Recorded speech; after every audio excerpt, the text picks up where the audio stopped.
I just turned 60 last month. So, and I'm upping my workouts like crazy. So I'm flattered by that. Yeah. No, so that's, I think there's a lot of folks out there that, they reach a certain age and they say, hey, you know what? I can't do this, and they start to believe their own crap for the most part. You know what I'm saying? It's funny. In the huddle the other day, we were talking about it. I had sort of reached a point where traveling, I was eating wrong, and I put on some rails on Yep. the side. And I sort of said to myself, well, this is what 50 plus looks like. And it's just a mindset. It was bullshit until I was willing to make the decisions to not eat, to work out, to quit drinking. And once I did that, boom, boom, boom, I'm back in shape and better than ever. So it really is, we talked about it in the space of what are you willing to give up? Mm. Because you can't, you can't expect to eat and drink like that and be And great. and be great, either both short and long term. But Yeah. how do you, why don't we just we'll jump right into this part of it just to kick it off. Because one of the things that I love about you is your energy, your excitement, your passion. You're 60 and you're still bringing it. There's a lot of people 30 that can't bring it and 20 that are confused and can't bring it. So, part of the gig, like I'm in a similar gig where, we have to entertain people. We have to go out a lot. How do you manage your decision making at the table, from a drinking standpoint, from an eating standpoint, while you're out with other people? So, for my whole life, I understand consequences, which is, as a little kid, if your parents said go to bed at 8 o'clock and you didn't, there was consequences. You got punished. I think as we get older, we stop focusing on what is the downside. Like, what if I do this? And so my decisions are always about the consequences. The consequences are I'm not the same when I wake up in the morning. I don't have the same energy. So I'm not willing to give that up. And I'll say, hey, okay, guys, listen, I'm not out at 10 o'clock, and speaking like you do and I do, that was a tough choice because I'm a social guy, but you are the product of all the choices you make. And I'm solely focused on output. Like, and if I can't bring what I want, I feel like I have an anchor and I can't operate that way. Yeah. It sounds like one of my statements that I make is you play offense. It sounds like you're playing offense. You're setting the tone of your own life, but you're also setting the tone of how things are going to go when you're out at dinner, because the consequences. If you are going to stay out late, overdrink, overeat, it doesn't allow you to be great. So that's why I love, talking to you and reading your stuff. You're so on point. These little small things that you do add up to, people that I coach, are always like complaining, wow, I can't do this and I can't do that. And I'm like, just tell me what a normal day looks like. Write it down, and I'll look at them. I go, dude, what you ate today would kill a horse, man. So like, I'm like, you can't expect to function putting garbage in. You're going to get garbage out. And for me, that's mental and physical. So, I operate at a very high level mentally. If you're not matching that physically, you feel the drag, you feel the drain. And, it's what you're willing to accept. Now, listen, I only know you for the past couple of years, but how were you as a young guy? What was Steve Nudelberg like as a young guy? The same energy, same flair, more crazy? I mean, So, what was it? so I have this mindset that if you set yourself on fire, people will come see you always. I like And that. so when I made the decision to be in sales, I would see people like just go, hi, I'm here and I want to talk to you about my business. And I was like, who would want to listen to that ever? So I was capable of running parallel lives earlier. The older you get, the harder it is to burn it at both ends. People say burning the both, the candle. But I have always, the one word that people have associated with me that has clearly made me unique is energy. They go, dude, when you're in the room, man, everybody's on fire, everybody's looking at it. And so what I tell people is that that's conditioning and that's training. I have times when I don't feel that great either, but I'm trained myself to fight through it. I understand that there are things I need to do, music, reading, running, food, whatever it is, condition myself that I'm ready when the lights go on. And so there's no middle ground for me there. There's no, well, I'm gonna mail it in today. I don't understand, because that could be the day that you meet the person that changes your life. Yeah. So I'm obsessed with that. No, it's cool, man. I mean, that's the best part. I remember you telling me about a dinner that you had. You love to sit at the bar. You're a bar man, you Right. and the missus. And who was sitting next to you in Palm Beach? What was it, last year or the year before, right? From the Angels? Yeah, that's exactly right. So we were at Palm Beach Grill, and there, and you know what? And I forget his name now. Artie Um, Moreno.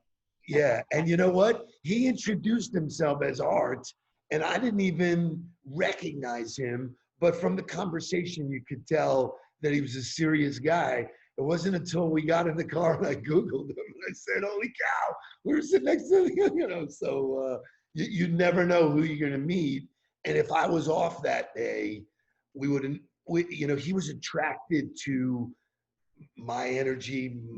I was with Michelle. He was attracted to our conversation. Mm, He jumped into ours. I didn't jump into his, yeah. sitting at the bar. And so that's what I meant by saying, when you're on fire, people pay attention, and so it is Michael Jordan, Derek Jeter, the guys that you've worked with, they understood that that's what you need to do every day. You can't take a day off. There's no Yeah. such thing Mm, if you want to be great.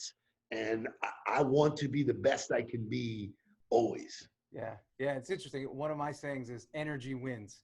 So why do we train, right? Some people train for six packs and biceps, but in the business world, if you train for energy, like you're saying, that's a competitive advantage. You don't have to be the smartest, but if you have more energy than the next guy, you set yourself up to meet guys like Art Moreno, the owner of the Anaheim Angels. He was super cool, man. He was eating a big old plate of ribs. And then when I got done, my shtick is I sent him ribs to his office. He There was you like, go. "Oh my God, that's like the coolest." Yeah. So, But oh, you know what? So I want to jump on that. Two parts. Number one, there's a lot of people out there that are afraid to speak to the person to their left or to their right. Now, your background is in sales, but there's a lot of people out there that they're afraid to, be perceived the wrong way, or they don't know that proper entry line to. There's a guy sitting next to me. He's eating. Do I just smile at him? Do I look at him? Do I tap him? Nudge him? What? How do I open a conversation with somebody I don't know anything about? that's an awesome question. It's a great conversation, and even more difficult in a virtual environment. Now that we're all virtual, you don't have the luxury of physically sitting next to somebody. Like, people would look at me and I would say, "Wow, I was really glad I got stuck in the airport." And they're like, "What are you, out of your mind?" I go, "I got to spend 3 hours with the person sitting next to me Mm, that I never would have done before." So for me, it's really the mindset of how you approach, and the agenda of what you're trying to achieve. People have a bullshit meter. They know when you're trying to sell them something. And so I don't try and sell anything other than legitimately live a life where I'm curious. I mm, am really curious about how you do what you do, how you got to where you did, what obstacles, because everybody's got a great journey. mm, Everybody's got their own story. So I'm just really interested, because those stories impact me. If I take one of yours and one of somebody else's, all of those things make me the unique human being I am. So people always, if you ask them, "Hey, what's your story?" I don't know anybody that doesn't have a story. It's not mm. a putting somebody on the spot. And I leave it there. I don't jump into their conversation and go, "Well, that's great because I'm trying to sell you, this kind of service or this kind of product." And I think that's where sales has really changed and continues to change. And people who have a jump in transactional mentality are getting blown out, Yeah. because some of the best people I've ever met will never buy from me, but they've enriched my life in so many ways that is so much more valuable than whatever that transaction could have been.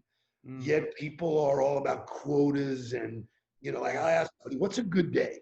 what's a good meeting? And they'll go, well, if I meet with the decision maker and he has a budget, and da, da, da, I go, how about if you just meet somebody you really dig? Like Yeah. you really want to hang out with them and like be friends with them forever. Isn't that a good thing? And I guess, so I think it starts with your strategy of why you do what you do. If you meet good people at scale, no matter what you do in your life, you will be successful. Yeah, I love that. That's you're foregoing a transactional mindset for a relational mindset, which which is what it's all about. I mean, right? All the people that you come across in your travels and in your, dining out, it's like you said, it's fun to meet new people, and people will take you to other people, and it's a fun ride. It's interesting why they call it social media and Mm. social selling is that it's supposed to be fun. You know, uh, I always, the vision of going to early in my career, going to like, chamber of commerce meetings. And there was always the clown, running around. The Like he cards. wouldn't even look at you in the eye because he'd be afraid he'd miss somebody else. Yeah. And that is clearly not the way to work a room. There's so many other details that come into natural laws of attraction that, again, just do the math. If you make 5 friends every day, that becomes a fun job. But if I told you need to go make 5 sales every day, oh, that's hard. How am I going to do Mm. that? But your friends turn out to be the ones that either buy from you or find somebody to buy Yeah. from you. So it's Which it's so true, because I would encourage people, hey, think back on the last 5 to 10 sales that you've made, where you, number one, were you actually trying to make a sale, and number two, how did those people come into your life? They probably came into your life at dinner, or through a friend, at a ball game, whatever, right? whatever, and the key to all of those interactions is the follow up. You're Mm. like, I'll meet people and I follow up with them instantly and tell them, man, I loved hearing your story. That was great. I hope we can stay in touch. And some do and some don't. But it's, again, you are very process driven. That's what I was drawn to. Like, it's not fancy, it's not sexy, there's not a lot of buzzwords. Mm. Just do the work and do it every single day. The results take care of themselves. But everybody wants to wave a wand. They go, Yeah. I want to be the best salesperson, but I'm not willing to do what it takes to Yeah, be. but because I think too, part of it is, I think people today, there's a lot of selling from a lot of sales gurus. Hey, buy my system, buy, Correct. and I relate to you more, because I'm like you, and that I believe that you don't need an exact system. You just need to know how to communicate, and if you communicate enough with the right people, or with people in general, and you do it genuinely, like you're saying, the sales come.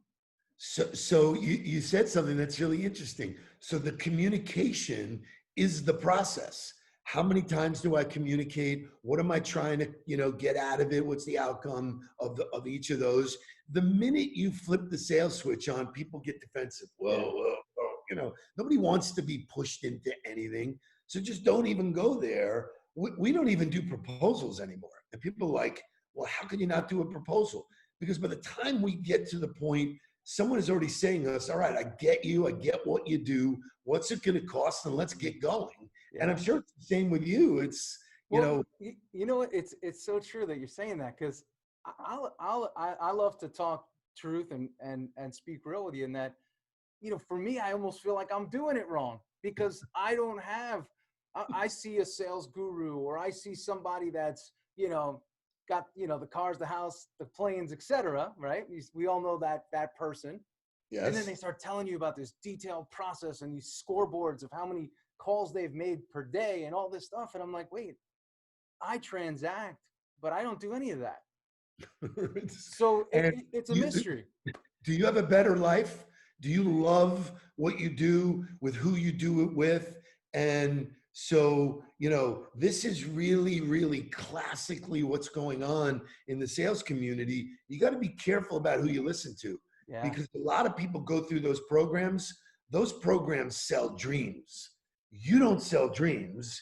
You sell results, man. Now you Mm. get on board with and our friend Brandon, who loves you. He said, look, man, that's my dog. That's my guy. And I get the results. You push people to get results. Those people push people to spend 15 grand waving a wand. Yeah. It's a whole nother genre that it is easy to get sucked into when you're in our space. Yeah. But really, it's going to continue to move more towards. And I love this when I get to this with people. When was the last time you bought any product or service of significance from somebody you didn't like? And people think, you know what? Never. So why don't you just go out making friends and letting people know what you do? And when they need your service, you'll be one of the people that they call. So, for you, it's been easy for me to refer you. I know what you do. I know how you do it. I know you have the pedigree. So when Dan was in New York, I said, hey, brother, man, you got to talk to Dana. Yeah. That's the real richness in business, when other people are talking about you and saying, yeah, that's the guy. And you've built that. I've been fortunate to build that. And so it's hard to stay in your lane, but watch, there's going to be more people going, you know what? We've been tricked for all these years, because who likes to buy that way? Those guys are tenacious about calling every day, and they got them on the hook, and I'm going to bring them in. And like what? I know. I'm a Florida guy now too, so I don't want to have that sort of kill like that in my head. I want to enjoy the relaxed way of selling, and not even selling, like we said, socializing with people. And if the sale comes later, it comes. But it's socialized. I'm assuming I've seen you in action. It's socialized first, and whatever happens later, it'll happen if it's supposed to. So it's really another great question. So I socialize at scale. I just meet people, whatever. Once you meet people that you really like, I think you earn the right, you get permission to share what you do for a living, because they'll usually ask, hey, you're a good guy. What do you do? Well, I work with CEOs. I do this, wow, that's really cool. I'm not selling it to you. You asked, I'm telling you. Now their wheels are going, wow, this is a good guy. He's really successful. He makes me feel good. Well, I'm a CEO. Maybe I could use his services. And so the conversation, the dance is so different. People are inbound. You become the magnet. Yeah, it was magnetism. That instead of ever you pushing it out every time, you can become the magnet where people go, and I did this in all of the businesses that I've grown. I want to be one of the choices. I'm not going to get them all. But if you're thinking about having a tactical and strategic sales coach, I want to be considered. With a guy like you, physically, if you want all the things that I can do for you, if your body is not in shape, don't even bother. I tell people, listen, you can't pick and choose your battles. You have to be ready to win, because otherwise the stress will kill you. And fear and doubt, all those things that are true in sales, all the shit that goes through your head, you got to be prepared physically to deal with that. So see, how do you deal with that, and how do you advocate others dealing with, the pressure, the fear, the doubt? Because there's some people that may hear this and say, hey, you know what? But my sales manager or I have to hit these numbers for survival. How do you alter your mentality, and how do you not just go on, and we'll get to LinkedIn in a minute, but how do you not go on LinkedIn and just bomb people? Hey, I'm so-and-so. Hey, I'm so-and-so. Hey, I'm so-and-so. And just keep baiting the hook and hoping somebody bites. Yeah. How do you stay within yourself and not rush and get nuts and doubt, fear, and let that creep in? So where you and I align really well is in daily habits, daily routines. So the more, my book is all about my routine, what I do every single day, Saturdays and Sundays included. Those still have day in them. I don't just go, I'm going to let go of the wheel Friday afternoon and then expect the car to be in the same place Monday morning. It's just not realistic. So there's a certain set of parameters, and here fundamentally, the way I've always operated and the way I coach people is to coach behavioral change, not outcome changes. Everybody's focused on, I got to hit that number. Oh my God, if I don't hit that number, I'm going to starve. I'm going to get fired. It's paralyzing. Well, generally speaking, and if you think about this, tonight or whenever there's, baseball starts, great, fantastic. Okay. Every team wants to win the World Series, but not every team's going to produce the behavior to, the club room, the locker room's not going to be, mentally and physically ready to do what it takes to win that championship. So if Right. you focus on the behavior, which you were great at, the stuff I've read about you and what you did back then was you had people really dialed in. They knew show up every night. Which is really hard in New York of all places, but Yeah. in It's a the business system. world, it's the same thing. What are the behaviors that you're doing? So we align behaviors that meet what your expectation is. Mm. But we use this term. Both of my boys are football coaches, or Mark was. Um, Teams that watch the scoreboard lose all the time. They forget you got to play the game. And playing the game is one inning at a time, one down at a time, one huddle at a time. They just go, oh my God, we're so focused on winning the Super Bowl. You got to bust your ass along the way. All I do is bust my ass every day. I squeeze the lemon as hard as I can. And I have an expectation of what that behavior will produce. And when it doesn't, I can reverse engineer it and go, okay, what am I doing that's not working? Cut that out and substitute something else. And I've been locked and loaded for years. I mean, it is just, when I wake up, when I go to bed, people have, why do you eat dinner? It's like 6:00 because by 8:30 I'm sleeping. 9:00 I'm out. I live in Palm Beach. I'm serious. So it's, I'm having dinner Saturday night at Breakers. The CEO I'm having dinner with originally said 6:30, and I said, listen, I'll probably be there early. He goes, oh, really? I go, yeah. I go, 5:30 works for me. He goes, meet at 5:30. We'll hang out for a little while. We'll eat. By 7:30, the food's all done. We can hang out, do whatever. But by 9:00, I'm ready for the following morning. So yeah, no. So I love that. So it's saying, hey, know your outcomes that you're desiring, but realize that the only way to get there, the most genuine way to get there is a good solid habits, good solid daily routines, and you will get your result if you have the right habits and routines. I mean, look at a diet. I want to be thin. I want to have, certain abs. Well, if you don't do the behavior, you eat donuts every day. You're not You're done. gonna get that. You're done. So behaviors are usually not aligned with outcomes. I do believe in forecasting and setting what we call big, hairy, audacious goals.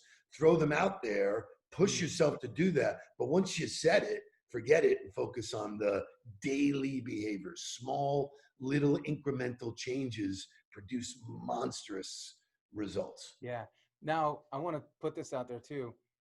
What if those daily behaviors, habits, and routines don't produce the results on your timeline or the timeline that's set up for you? How would somebody deal with that? Because listen, some relationship building, it takes time. It's not something where you say, hey, I meet and I hit my sales numbers all the time. It takes some time to get some velocity going and that snowball to size. So very rarely do we see no results. It may not be the ultimate results, but momentum is fantastic. Momentum feeds itself, good or bad. Listen, momentum is a cruel mistress, man. When you feel like you can't get out of a rut, you can't. It's just true. everything you touch goes to shit. So incremental wins along the way feed the process. So it's not all or nothing ever. Right. It's like, wow, I didn't get that goal, but I'm trending right. I feel good. I'm acting right. I'm getting small wins. The big wins will come. And, that becomes a lot of the reasons why people have coaches. Yeah. Those are accountability people that help you over it. The conversations you have with people, they're not hitting their goal all the time. Well, when they don't hit their goal, they're like going off the deep end, like, whoa, pump the brakes, dude. It's only been 2 months. You look great. You feel good. What's going on in your head, Yeah, as long as we're moving towards goal and we're not sidestepping or reversing. And there are times when we have to reverse a little bit to clean up the process and clean up the habits and routines to go forward. But ultimately, I agree 100% with. And then sometimes it comes down to precision or execution of that behavior. where you need to focus on and say, listen, you're doing the sit-ups, but you actually have to be sitting and crunching to do the Yeah, sit-up. You know, exactly. You got to do it right with the right effort and the right intensity and with the right consistency. it's the same thing with business behavior. I did everything you said, Steve. Well, let's break it down and like role play or tell me how you're doing. Like, whoa, that you're doing the activity, but that is not how it's done. Show me, let's do it. Let's change that behavior. Ah, look at that. So really it all comes down to, and that's why, you know, guys like you, guys like me, guys that are in this space, or looking at the other way, why does Derek Jeter, Michael Jordan, LeBron, why do they have coaches? Tom Brady, why do they have coaches?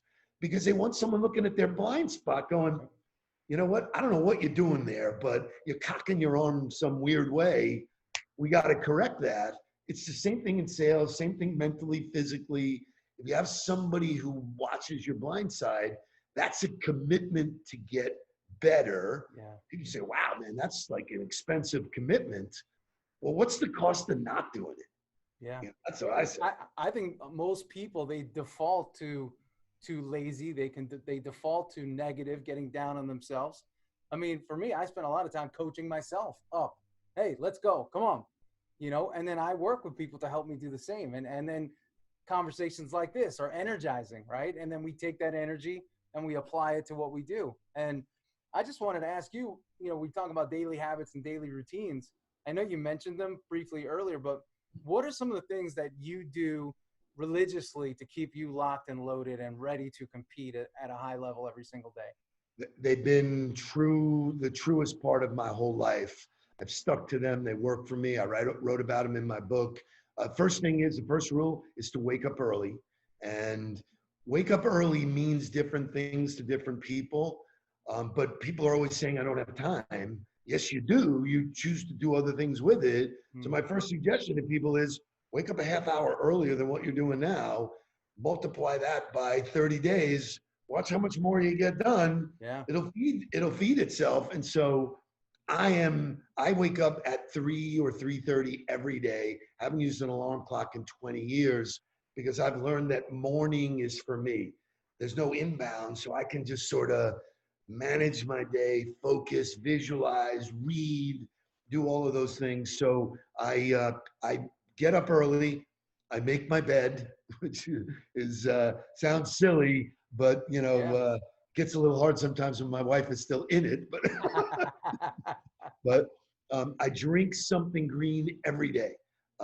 That was an acquired taste, but for me, it is putting the gasoline in to get the production I want, and then 20 minutes of exercise. Now I do more than that, but I really found out that even on the days when I'm run down or I'm somewhere, I can walk for 20 or 30 minutes and still start the engine and go. And so, you know, in addition to those, I read and write every day, you know, and this is all between 3 and 5 o'clock. So I'm done, man. I am supercharged way before anybody's ready to go. Then I do all my emails. And so I've got everything out. I spend the rest of the day catching what I've already put out. Yeah, and you could work. It sounds like you could work at your own pace the rest of the day. I think a lot of people are in a rush because they don't have that non-negotiable, what I call win the morning routine. Like by 7:30, you're done with Steve Nudelberg. You've taken care of yourself, and now you're ready to go. And on days when I would travel and I couldn't do that, the feeling is so bad. You're vulnerable. Worse than a hangover. You know, just, oh, man, I wish, you know, I kept trying to figure out ways to overcome that. But that was the hard part about traveling, was that, you know, I got out of my routine. But it's so important to me. And you mentioned something really significant. There are certain sales behaviors that should be non-negotiable. Like if I said to somebody, if you set an appointment to go visit a prospect, would you ever not go to that appointment? No way. What, are you kidding? I go, well, why don't you make an appointment with yourself to do the same thing like prospecting to get the new one? You know, oh, no. Prospecting, I didn't have time for that. Well, you just cut off your arm. You don't have enough blood. That's the lifeblood of every business. So you hit on something really key there. Priorities And what are non-negotiables? I do this every single day. And before I go to bed at night, I journal Yeah. because I have a history of all the crap that's going on between my ears. I can look back and go, Yep. okay, I was here before. I know the outcome. I'm cool. And you know what too? You could sleep lighter because you brain dumped right before bed, and then right when the morning starts, you start building energy right from the jump. And You know, here in West Palm, and I'll introduce you to him. There's a guy named Tony Nugent. When I met Tony, I met him at the bar at table 26. He was with a couple of people. I was with a couple of people, but he retired as the number 2 guy at MetLife, okay. and got into some really deep dialogue with him. And I said, wow, man, you must have some sales stories. I said, can I take you out, kind of discuss some of them? Because maybe there's something I could put in my book. And he gave me one thing. He said he traveled globally to every office, and he could walk into any MetLife office and look at someone's calendar and know if they were successful or not. Because Wow. they had it all done. And he was a magician. I love talking to him because it was really that basic. Like as a strength coach, you had your day lined up. I mean, you didn't just wing it.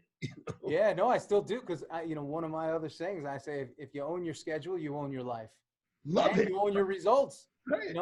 I don't know why I don't have results, but you don't. Most people that don't own their schedule, they don't know why they have good results or why they have bad results. They're just guessing. So, and I love that. I think that's So for me, the end of every day, I can check the box and go, I did all of the things I want to do. mm, I don't look at the scoreboard. I just go, it will come.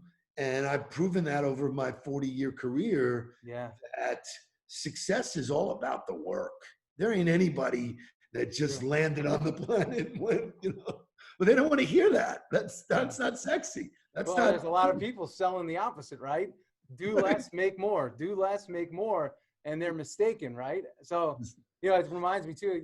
There's no crying in baseball. I was interviewing Kevin Youkilis 3 weeks ago now, and he said something. He said, "Listen, I hold myself to a higher standard, number one, than anybody else can.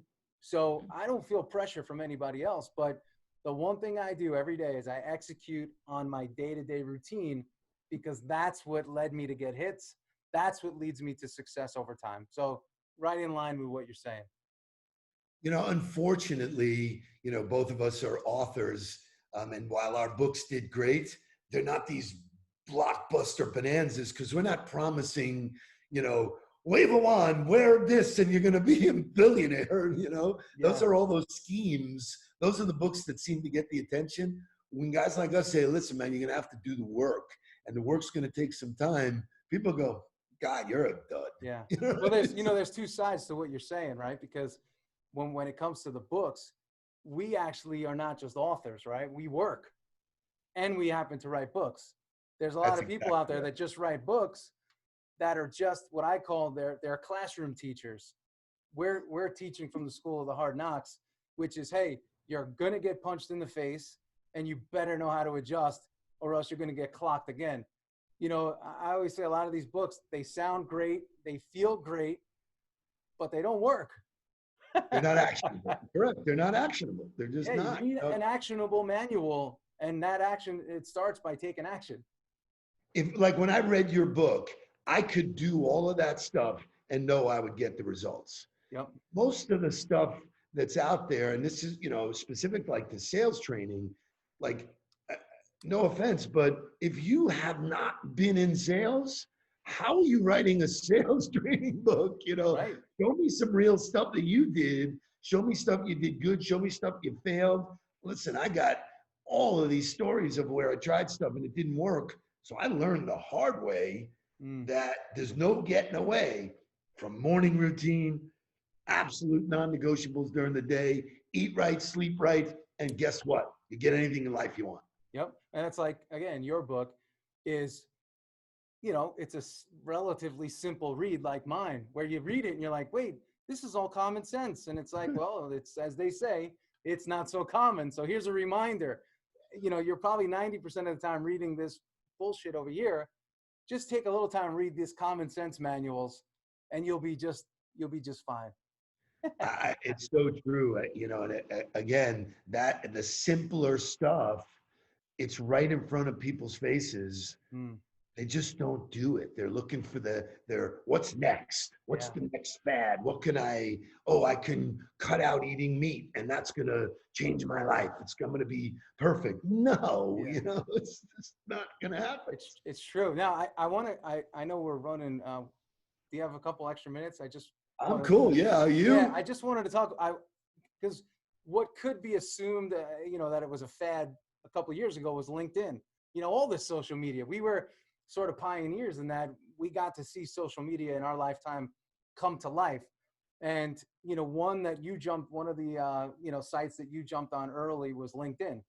And I know that's been a huge resource for connectivity for you, from the morning show that you do.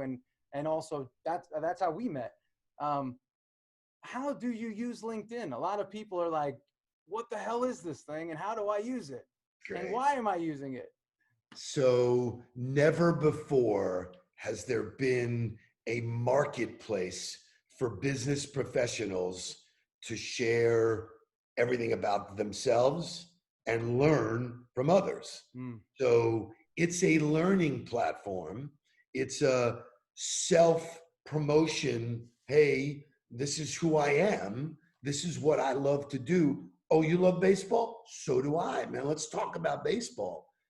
Unfortunately, with everything that's good, you find people that are bad.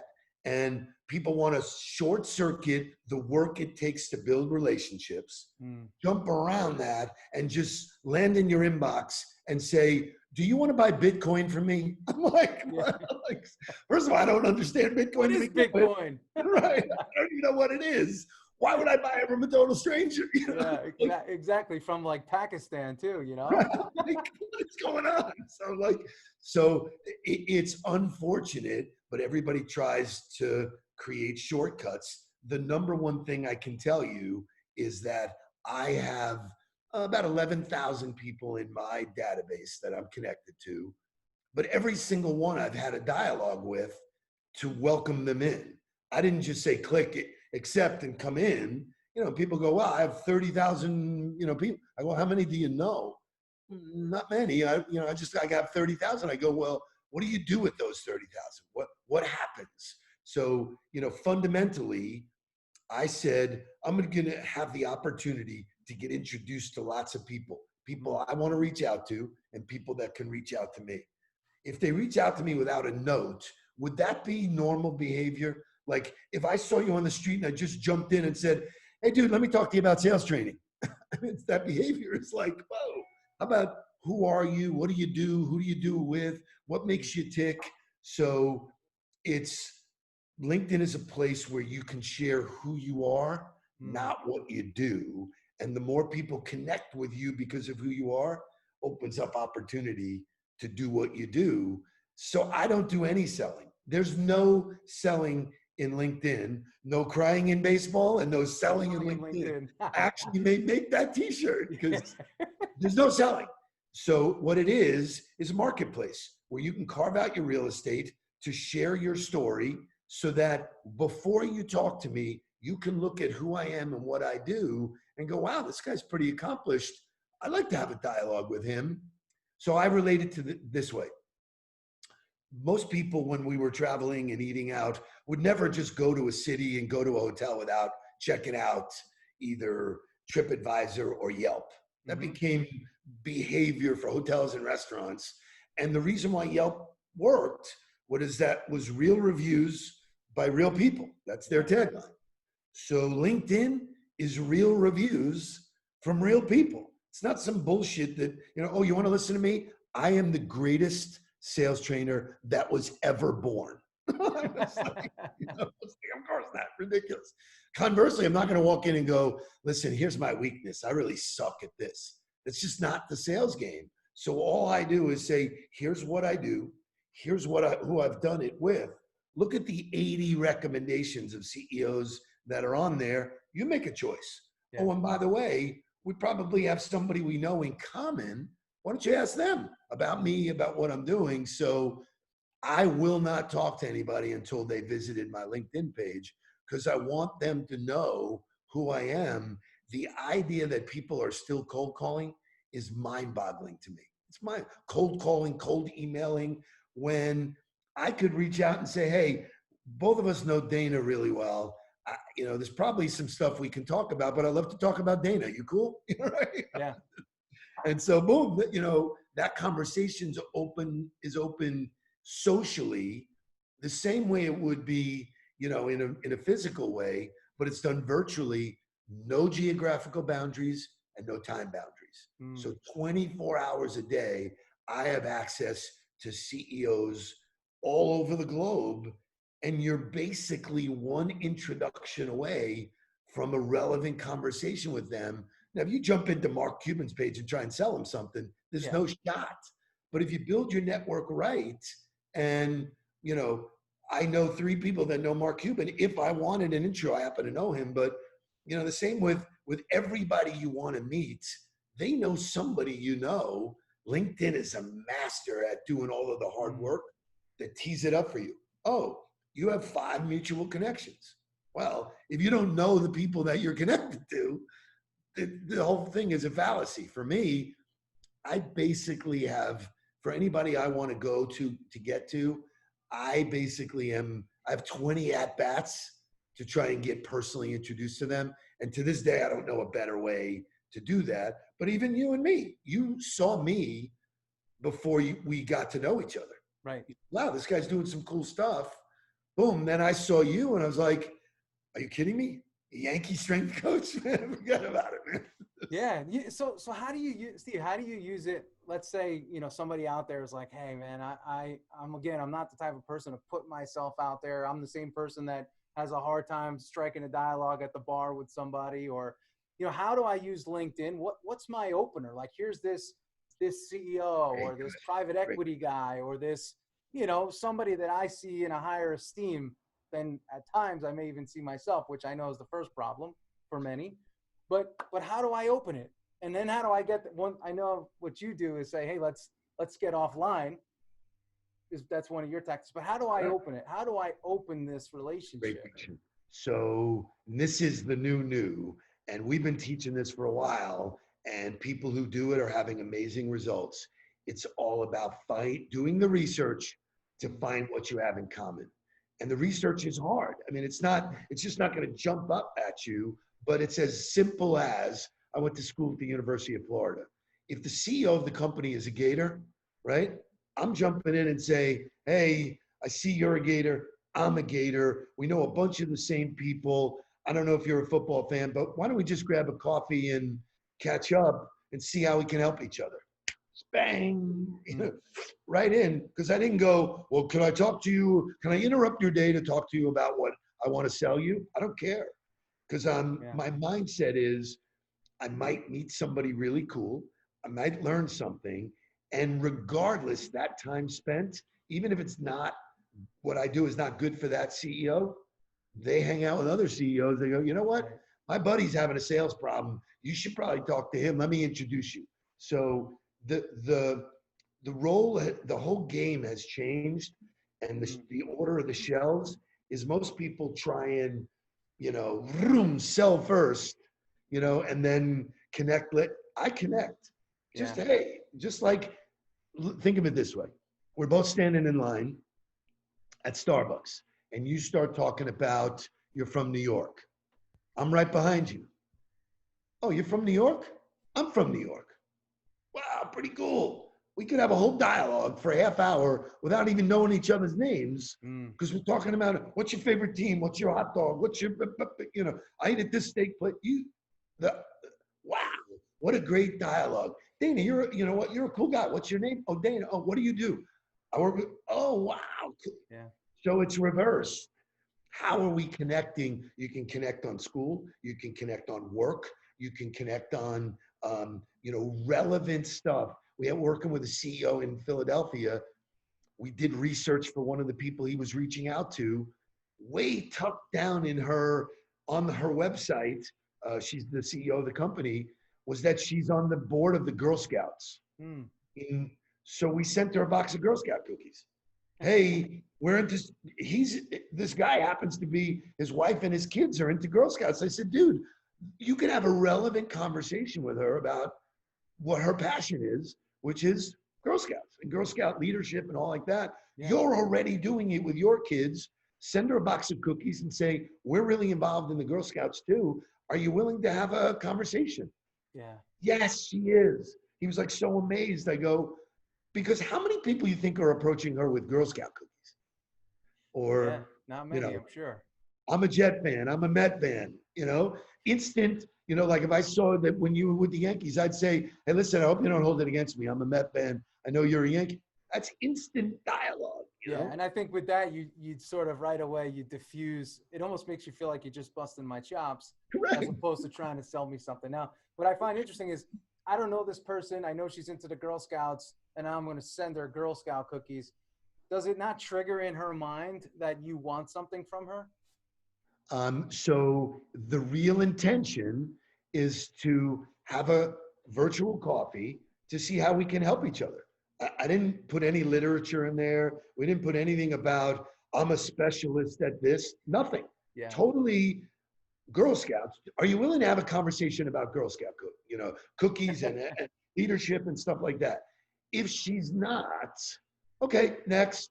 Yeah. My bet is that all of the people that are calling on her to get her time, Girl Scout cookie wins. Yeah. Yankee, Jet. I've sent people. So listen to this story. This is a great one. CEO that we work with was at a meeting with somebody. The guy said, "Yes, I want to. There might be an opportunity here. Get back to me within the week." The CEO, the week got away from him. Monday, I'm doing a coaching call, and he said, "Dude, I'm so pissed." I go, "What's the matter?" He goes, "I had an opportunity. The week got away from me. By the time I followed up, they went with somebody else. Mm. That turned out to be a small deal, but I'm really mad at myself or whatever." So I said, "Let me ask you a question. What do you know personally about the decision maker?" "I don't know." I said, "Let's look." So he went to USC.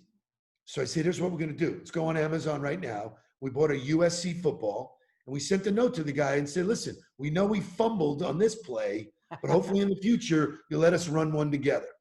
The guy called back and said, "That was the coolest response. And my 9-year-old loves the ball." Wow, that's cool, man. Simple shit, but it's about the person, Yeah. not about the company. And so I think people are caught up in selling to logos, not to The people. You're not people. selling the brands, you're not selling the companies. You're selling to someone, and if you can legitimately impact their day and their life, you'll get more opportunities. Yeah. You know what a lot of this sounds like? It almost sounds like going back, way back in the past when people actually talk to one another. And now it's like, wait, we need a strategy to say hello. Like my wife and I, we were down in Florida and we noticed a huge difference where we live down there compared to where we live in New York. That we can say hi to people in our neighborhood and they say hi back. And they may stop and say, "Where are you from? What are you doing? How do you like it here?" We're doing the same thing. We're walking around the track here at home in New York. People look at us like we are aliens. How you doing? And they look down. They're almost ashamed to have the conversation.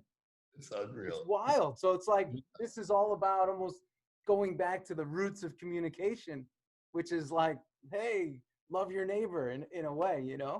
Well, what's interesting is that, people think that it's either old school or new school. And really, the best strategy for sales is the fusion of the two. Mm, All of the things, basic thank you cards, yeah. that are basic. That, I learned that when I was 18. Handwritten note, people Yeah. don't do that. When was the last time you got a handwritten note? And if you did, how did it make you feel? You own Oh, that person. yeah. I wrote one yesterday and I'm like, a couple paragraphs in and my hand started to hurt. And I said, you know what? This is an indicator that you haven't written enough of these. Practice. Muscle Uh, memory. that's awesome, man. Steve, listen, I call this the Becoming a Champion show. So I have to end it with the question that I ask everybody. And that's, Okay. what does the word champion mean to you? Wow, that's a great question. I was not prepared for that, Well, but I do that intentionally because I I just love want you that. to I riff. love it. So, for me, a champion is someone who has achieved their own greatness. Mm. They've designed it. and they've achieved it. And so it is very, very personal that for me, being a champion is having done the things I've done in my life, having the accomplishments I've had, and now watching my son emulate all the things I taught him, Mm. and building his own championship journey. So it is a commit. It's all about commitment. It's all about desire, focus. All of the words that people think are BS. They're not. Yeah. And they Yeah, they really do work. People forget that. No, that's awesome.